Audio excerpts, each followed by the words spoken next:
Gopi Jana Vallabha Girivaradhari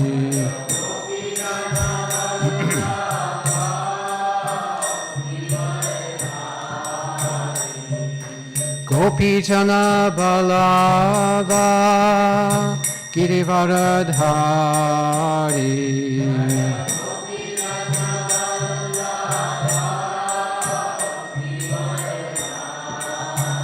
Yashodanandana Brajajana Ranjana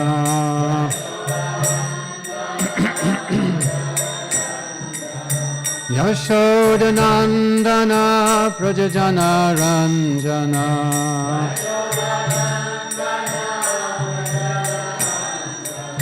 Yamuna Tira Vanachari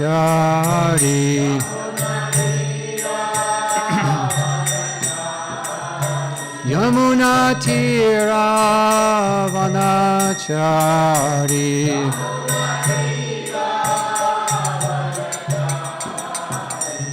Jaya Radha Madhava Kunja Bihari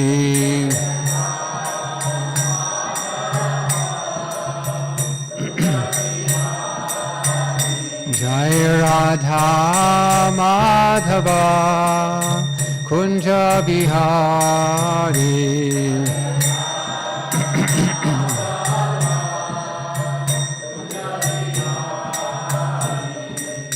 Hare Krishna Hare Krishna Krishna Krishna Hare Hare Hare Rama Hare Rama Rama Rama Hare Hare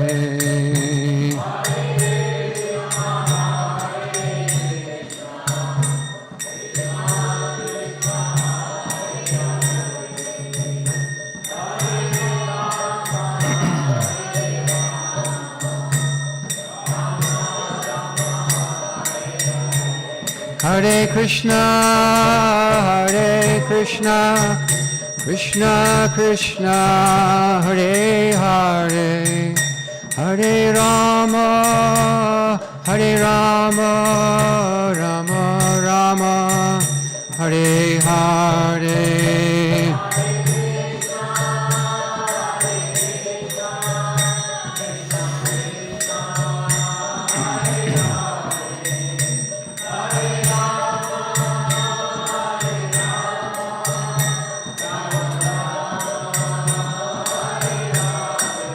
Hare Krishna Krishna Krishna Hare Hare Hare Rama Rama Rama Hare Hare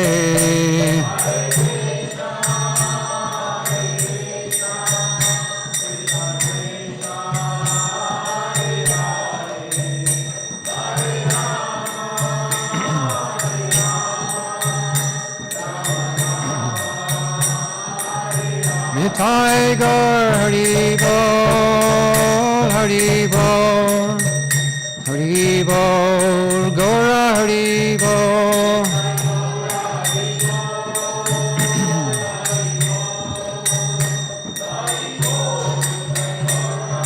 Jai Jai Prabhupada Prabhupada Prabhupada Jai Prabhupada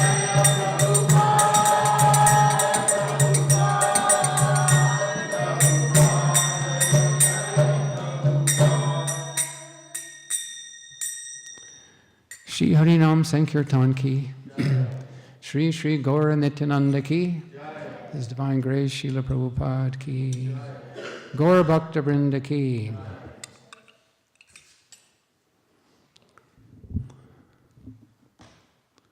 Hare Krishna. We thank you all for coming, taking some time out of your day. This means that you're sincerely interested in the perfection of human life and how to get there. So this is our our program, Krishna Consciousness Study. Our main book is Bhagavad Gita. We're hearing from the Supreme Authority, Krishna. This is our acceptance. So today's topic is the fallacy of independence. Everyone here likes the idea of being independent. Yay. America is about to celebrate the 240-something anniversary of its independence. That's a big discussion. India has their Independence Day, so many places, countries. So when we hear this topic, the fallacy of independence, the mind may protest. Well, fallacy, is that false? Is independence false? I mean, I've independently made my choices my whole life. What to study in school, the topic,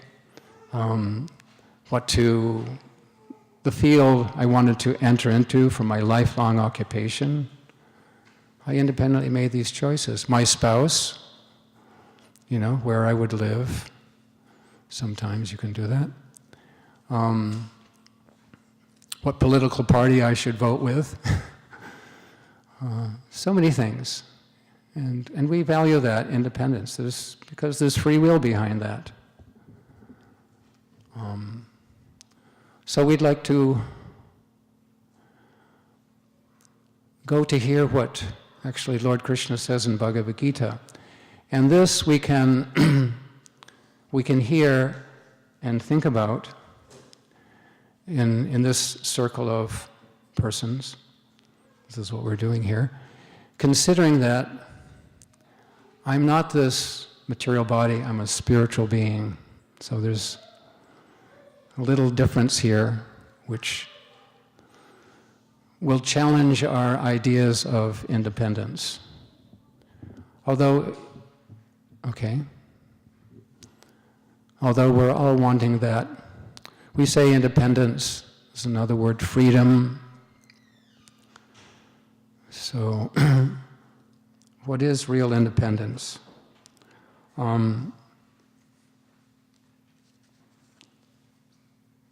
And the whole, anyway, we'll start with a conclusion. The whole Krishna consciousness movement that is going on around the world and that was begun by Lord Krishna 5,000 years ago and revived by Sri Krishna Chaitanya Mahaprabhu 500 years ago and brought out of India in 1965. It's about changing our idea of independence and developing an awareness. I can't see all of you. So changing, and our Guru Maharaj Srila Prabhupada gave some wonderful talks in 1976 on the 200th anniversary of the independence anniversary of the United States of America. And he said that the Krishna consciousness movement is about declaring our dependence on God. So, the fallacy of material independence, and Krishna exposes that in Bhagavad Gita very nicely. And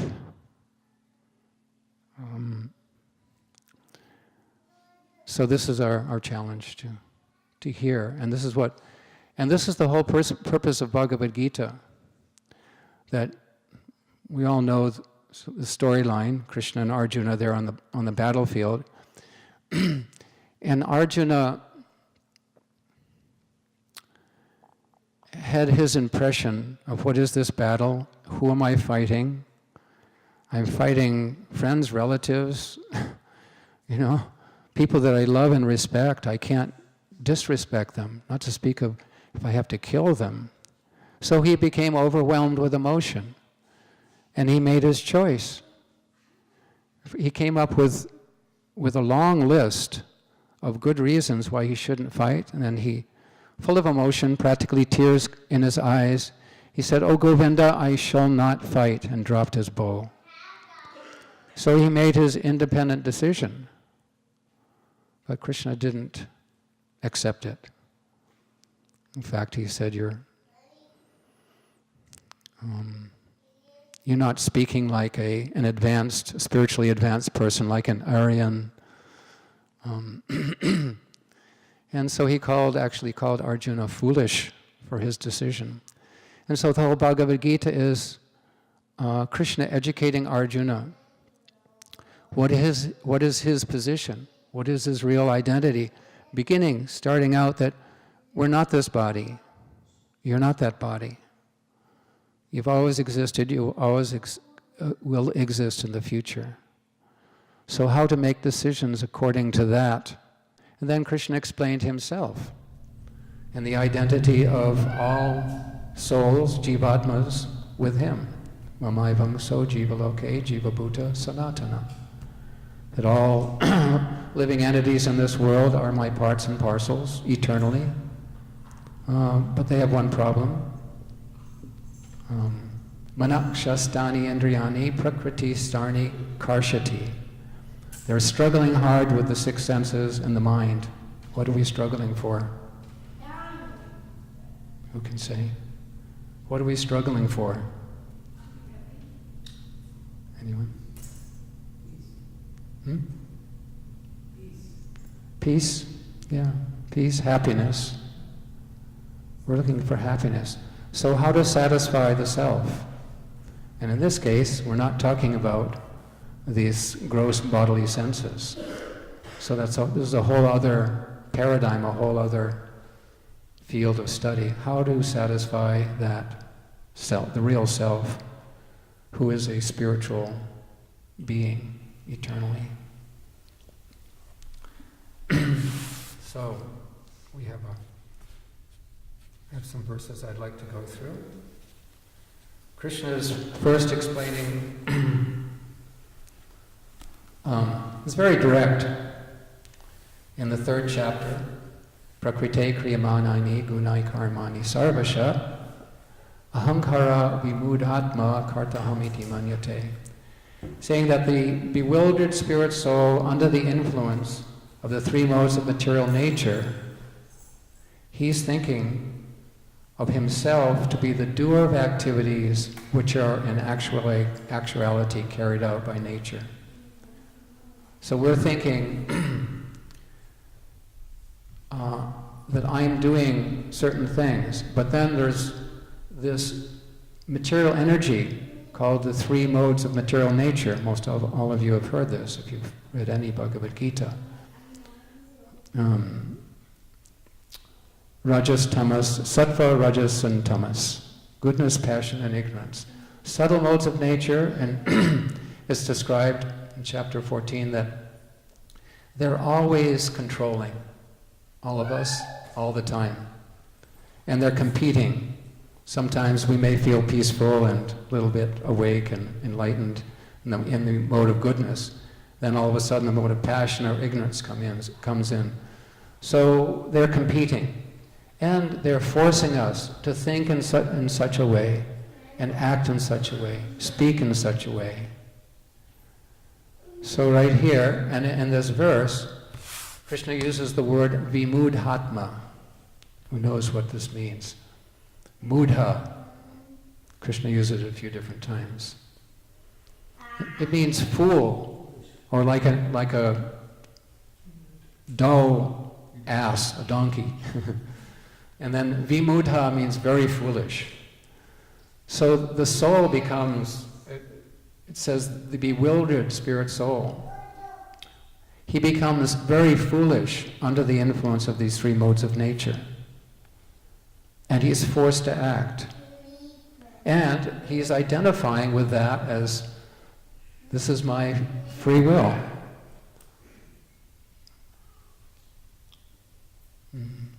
This is my freedom, my independent choice. But actually, the independence has been taken away by the modes of nature. He's just a spirit. We're a spirit soul. We're very subtle. But the modes of material nature are working on the gross and subtle body. The mind, intelligence, and false ego. These modes are controlling. So where is that independence?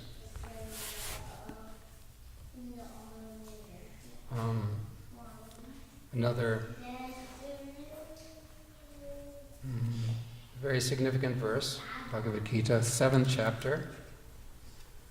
Krishna is also continuing explaining about these modes of nature. Daivihi yesha gunamayi mama maya daratyaya mam eviye prapadyante mayam etam tarantite. That he said these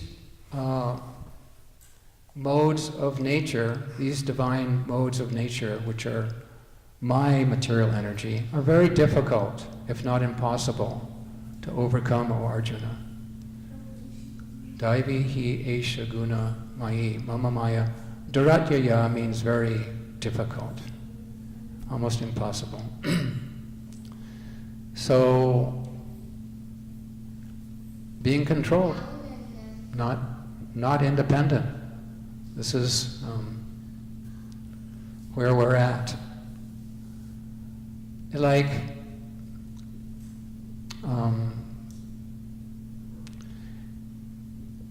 the example is there given in Prabhupada's purports. Like a puppet controlled, everyone knows what a puppet is, controlled by strings, by the puppeteer. So every puppet pulls the string, the puppeteer pulls the string, arm moves, leg moves, completely controlled. So that's kind of a description of these modes of material nature. And just almost all of us in this room have the experience of driving a car. We think we're free, right? We have a new wonderful car, everything's great. But then there are these things called the laws of the road. We have to follow certain rules. There's a stoplight there, a stop sign, different colored lights. We have to drive on the right side of the road. If not, what happens? We're pulled over, big fine. If we go a little too fast, we're pulled over, we get punished. And someone may think, I'm independent. He's sitting in a small room, 4 walls, but then there's this big iron door with bars on it. He's in jail, he's in prison for some reason. Where's the independence? So these modes of material nature are imprisoning the soul. So therefore, real independence is a fallacy. It doesn't really exist here in this world. A few more nice verses.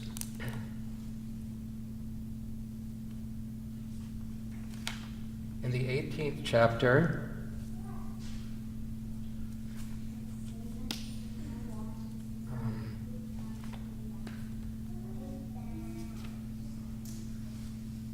Krishna is explaining to Arjuna, continuing to explain, that there are 5 factors that control all our activities. He says that 5 factors which bring about the accomplishment of all action. I think many of you have heard this. And these are declared to be 1, the place of action, 2, the performer, 3, the senses, then the endeavor, all the hard work it takes to do it, get it done, accomplish it, and ultimately the supersoul. So this is part of our Krishna conscious understanding that the Lord is manifested, Is Bhagavan Sri Krishna transcendently situated beyond our vision right now? But he's, in his expanded form, he's riding within the heart as Paramatma, or Supersoul. And what's his function? He's the witness, he's the permitter, and he's the Sarit, the dearmost friend. So the point is that he is the ultimate sanction giver, right? Sometimes we try to do something and it doesn't work out. So it has not been sanctioned by the Lord. We're not independent. He's the, Prabhupada says here, where is it? He says here that the Supreme Lord as Paramatma, Supersoul, he's the super cause. So the Lord is always controlling. That's one definition of God, that he's Ishvara. So in our life we should know that we need to develop that understanding and faith in that if we want to start working towards our dependence on him instead of declaring some false independence that just frustrates ourselves and keeps us going. You know, we remain a bewildered spirit soul, and we keep going under the influence of material energy with material desires, sometimes enjoying material life, sometimes suffering like anything, but always having to go through the cycle of birth, death, old age, and disease. A few verses right together here.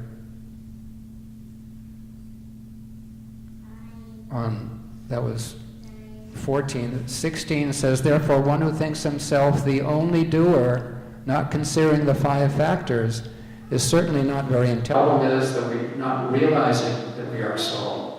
So if we get to that platform, then full devotional service. And we still may have we all have material responsibilities. So how to incorporate devotional service into our material life, how to overshadow our material life with devotional service. And we have that process. And this is Lord Chaitanya's Sankirtan movement, for those of you who don't know.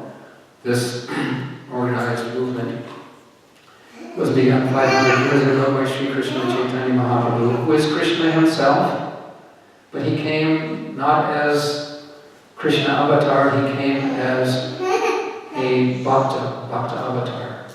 He came as a hidden incarnation, as a devotee, most elevated devotee, and taught us how to act as a pure soul by being absorbed in loving Krishna. And his main emphasis was on Shravanam Kirtanam, hearing and chanting. And the central thing was the Hare Krishna mantra. That's why we're called the Hare Krishna movement. So in our personal life alone, we can do our japa meditation, and as much as we can, come together with devotees. This was Lord Chaitanya's emphasis, congregational chanting of the holy names of the Lord. It's an eternal process. But in this age of Kali Yuga, it has many, many faults. We have many, what is it called? We have handicaps.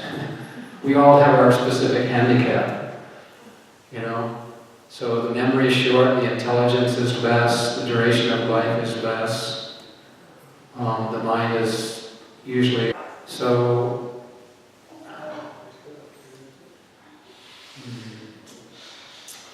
I believe it's Shukadeva Goswami in Srimad Bhagavatam says that anyone who engages his mind, body, words in serving Krishna, he becomes a liberated soul even in this lifetime. So we simply have to take up the process.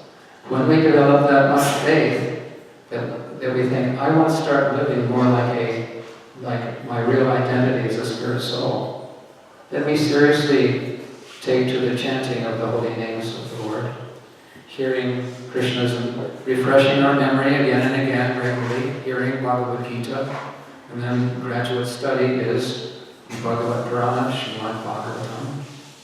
So we have so much information and such a wonderful process that we can actually be absorbed in that liberating process of devotional service, of bhakti. And bhakti is the process, and bhakti is the goal. So it's just like, and we use the word yoga, right? So yoga means union or connection. So all this nice sound equipment, we could have all this wonderful equipment. Dr. Swarup has organized, he loves this modern technology. But if you don't put the plug in the socket and connect to the powerhouse, as Bhagavatam says, Shrama evahi kevalam, useless waste of time. Doesn't work. The fan doesn't go.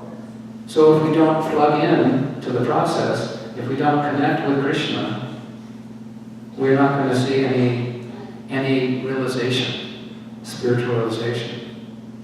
Therefore, we'll remain bewildered.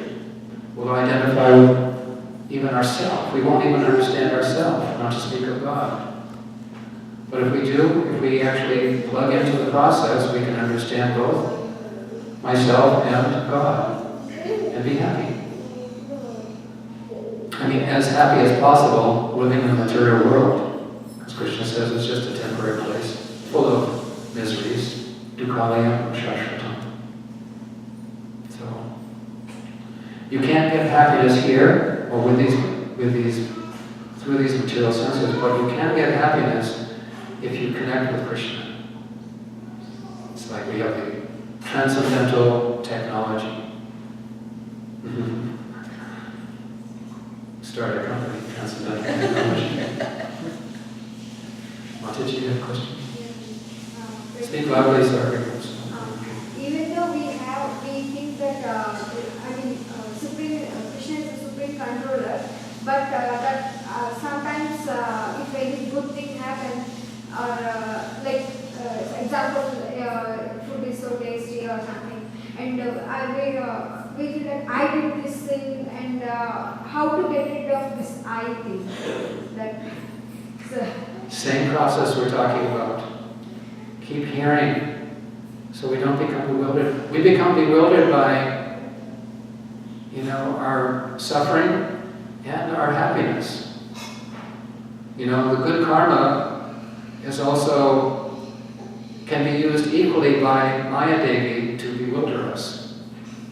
So if we have good karma, born in a good family, enough money is there, health is there, good education, we can become proud, we can become a sense enjoyer,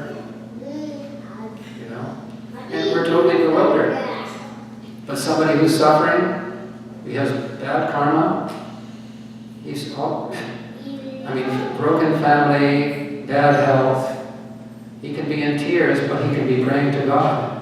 He can be, and thinking, I have to read this Bhagavad Gita. So we meet people like this. They're actually suffering, so they take shelter of Krishna. But the bewilderment is that we don't take interest in our spiritual life, and we don't learn the process of taking shelter of and depending on Krishna. He wants to give protection, and he wants to maintain us, his devotee.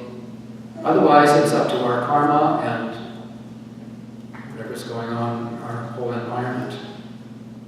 And we don't know. Our karma, anadi karma, pale. Uncountable lifetimes of karma. We don't know what's coming tomorrow. Is that okay? I was just going to say that in connection with Lalita's question, that Prabhupada gives the example of a black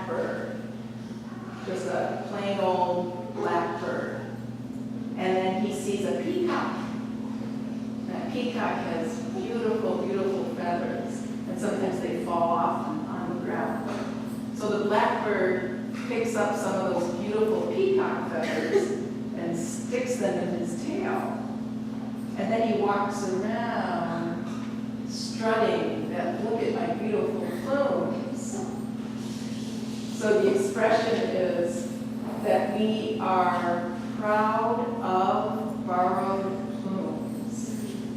So Krishna smashes that false mentality in the Bhagavad Gita. That's why I keep on stressing, you have to hear Bhagavad Gita, you have to hear Bhagavad Gita. Because Krishna smashes that false mentality when he says, I'm the ability in man. So you might be a fantastic basketball player, or a fantastic artist, or a fantastic cook. But Krishna says, don't be proud of that. I'm that ability in you. And I just took one of my feathers and put it in your ugly black tail and let you show off for a while. He says, I'm the prowess of the powerful. I'm the strength of the strong. So our disease is that we feel we're independent. So if I see any abilities or talents or good qualities in myself, I think they belong to me or they are mine. I'm the source of that. But actually, I'm dependent on Krishna. So that means I can't have any qualities unless they're coming through from him. They're just borrowed plumes. And for a blackbird to become proud of those borrowed peacock plumes is total insanity. So we're actually totally insane.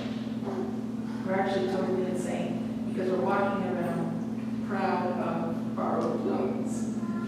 So that's why we have to hear Bhagavad Gita, because Krishna's always correcting us.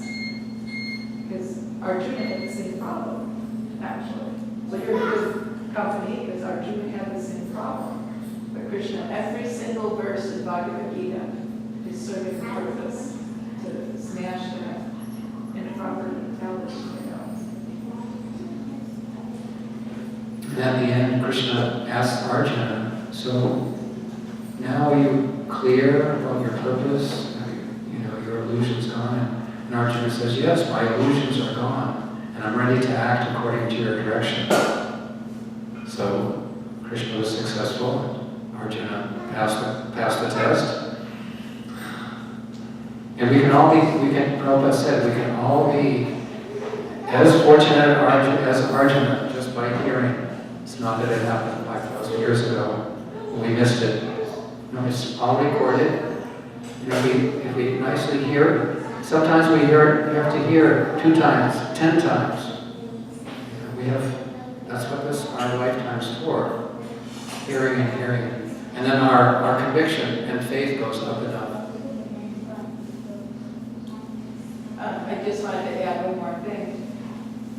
Biggie had asked, she said, well, right now we just theoretically understand with our intelligence that I'm a spirit soul, I'm not this body. But when will that day come and we actually have the realization that I'm a spirit soul? What will happen when I have that realization? So there's only one thing, and that's devotional service. But right now, we perform devotional service fueled by our intellectual understanding. Later, we perform devotional service fueled by our realization. It's not just you jump from one to the second one. It's like the more as realization increases and access the fuel for your devotional service, then you don't have to rely on just intellectual understanding. But that's why we have to read Bhagavad Gita constantly, because right now we don't have any realization. So if we're not fueling our devotional service with intellectual understanding, then we're not going to perform devotional service, because our gas tank is going to be empty. So our gas tank, we want to fill our gas tank with realization. And that means our devotional service is spontaneous and at the level of love. But until in our gas tank, we have to fill it with knowledge. knowledge of Bhagavad Gita, that will fuel our engine of devotional service. And by doing that, gradually, then realization will come. There's a hand up over here first. Just want to add to your example, that when you cook, I say, I cooked it, it's so tasty and everything. We just need to say that I cooked it, but I cooked it from Krishna. That's why we offer prasada always. We offer food and then it becomes prasada because it's offered to Krishna. And when he tastes it, then he can. So in the same way, we offer everything to Krishna. Whatever easily get back. That's what we do. Enjoy it for Krishna. She's my journalist. Everything for Krishna. Whatever you do, whatever you eat, whatever you offer and give away, any charity to as an offering, Krishna says, unto me. And by that process, you'll be liberated from the karmic reactions. Like you said, that it's just a fantasy of independence, right? There is no real independence. So, unfortunately, we are headed into this Kali Yuga, where these three modes that we discussed today, Rajaguna, Sataguna, Tamaguna, right? It's not always that will be falling under Sataguna karma, right? So knowingly or unknowingly, we may be doing, Rajaguna or some Tamaguna actions. Though we are engaged in Krishna service sincerely. So how the final, verdict will be made, whether we have completed our course successfully. So how do we knowing, how it will be proportionate to our sadhana or, other? Well, there's a couple of things. By studying Bhagavad Gita, we can judge our progress, how we're doing, how much we're down there in Rajas and Tamas, or how much we're a little bit peaceful up here in Sattva-guna, which is important for devotees. And from Sattva-guna, you can very easily practice Bhakti Yoga. You can actually, your intelligence, this automatically, Krishna says, automatically this higher knowledge manifests. Not to speak of we're hearing from Krishna, but in Rajas and Tamas, those of passion and ignorance, it's very difficult to understand, not to speak of practice spiritual life. So when you're saying, how do we tell when we graduate, when we get there? So that's up to Krishna. Again, why we really, we have to depend on Krishna, even we don't think we're very advanced. But if we're very intelligent and realize that it's all up to Krishna, then Prabhupada used to say, you make one step towards Krishna, he makes 10 steps toward you. See, Krishna will help us. Especially at the final exam, Krishna will be our,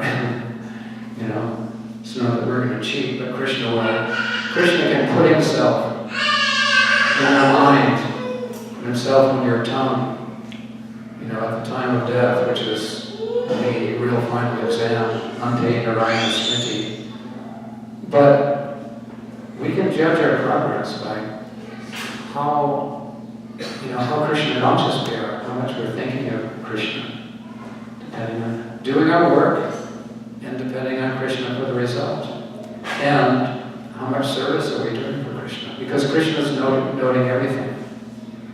So it's just, there's nothing else but to get absorbed in the process, along with our material duties. And we'll get some realization gradually. We'll feel happy. Prabhupada said a real devotee, he's jolly, he's happy. Otherwise he's not doing everything properly.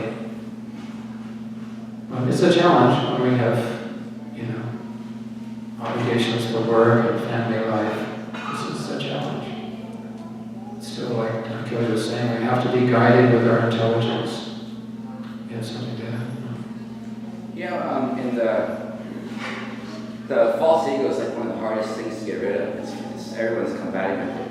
That's why even Chaitanya Mahaprabhu prays in the Shikshastakam, the 4th verse, he says, Na Dhamma, Na Jana, Na Sundaram, Kaivatam, Va Jagatishvara Kamaya, Mamam Janami Janashvara Bhagavat, Bahai Ahayakati Vai.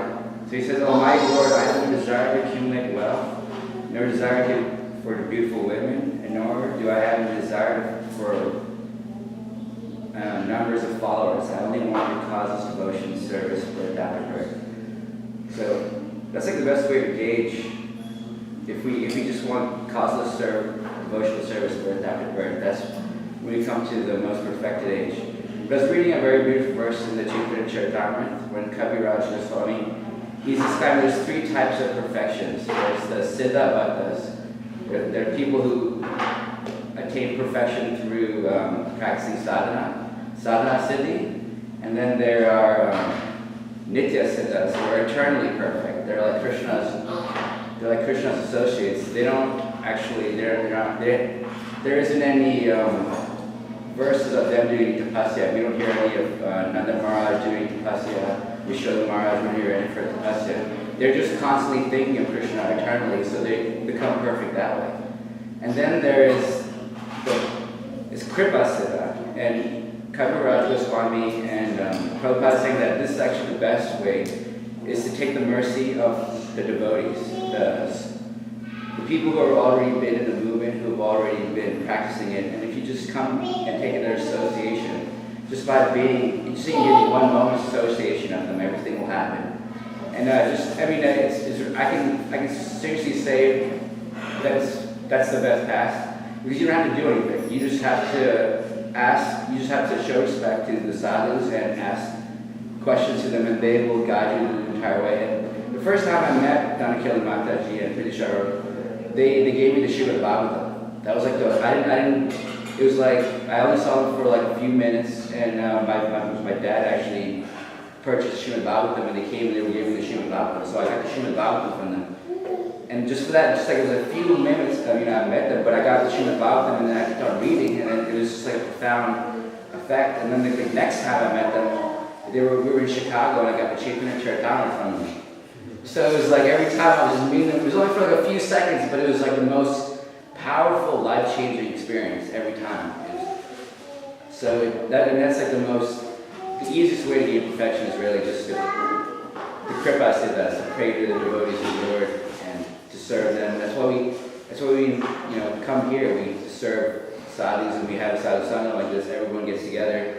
And, some people are just taking food around. That's a huge service. And it just seems so subtle, but it actually has a profound effect on your consciousness.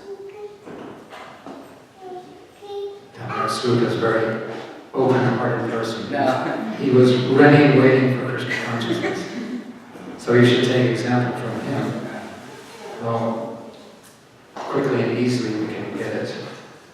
It's a little commitment. That's our work. That's our work.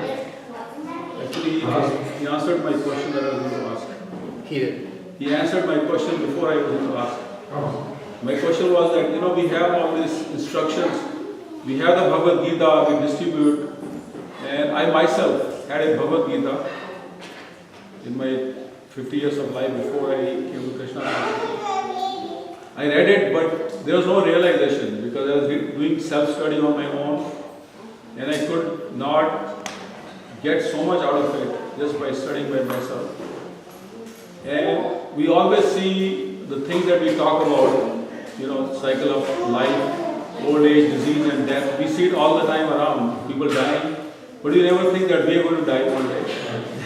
And also, there's so much evidence of people, reincarnation. People there's no made-up stories that, there is a cycle of life and birth. There is direct evidence there nowadays if you go and look. But despite all this, we have all this Bhagavad Gita, being freely distributed and the information given out. But still, what prevents somebody from accepting this reality in the process? That was my question, and how you overcome that. So he answered, by coming in contact with sadhus and association of devotees. And this Bhagavad Gita, as it is very wonderful because you have Krishna and you have a highly enlightened devotee, Srila Prabhupada, who's giving the commentary. So we need both. You can't walk into a high-level, biochemistry class and get pay $100 for the book and think I'm just going to go read the book and learn everything, how to do laboratory work. No, you need a professor that can spoon feed it to you and explain and answer the questions. There's a lot of details not given. So Krishna's teachings are very essential, but the devotee can explain them more elaborately.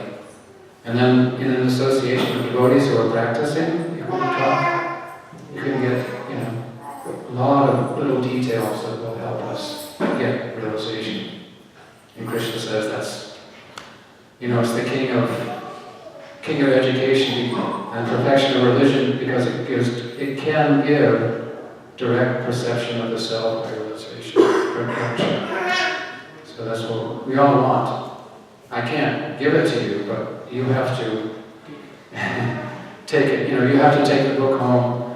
You hear the lecture from the professor, take the book, study, and gradually, hopefully by the end of the semester, you'll know it, pass the course, and get a good grade. Anything else? Time is getting a little late.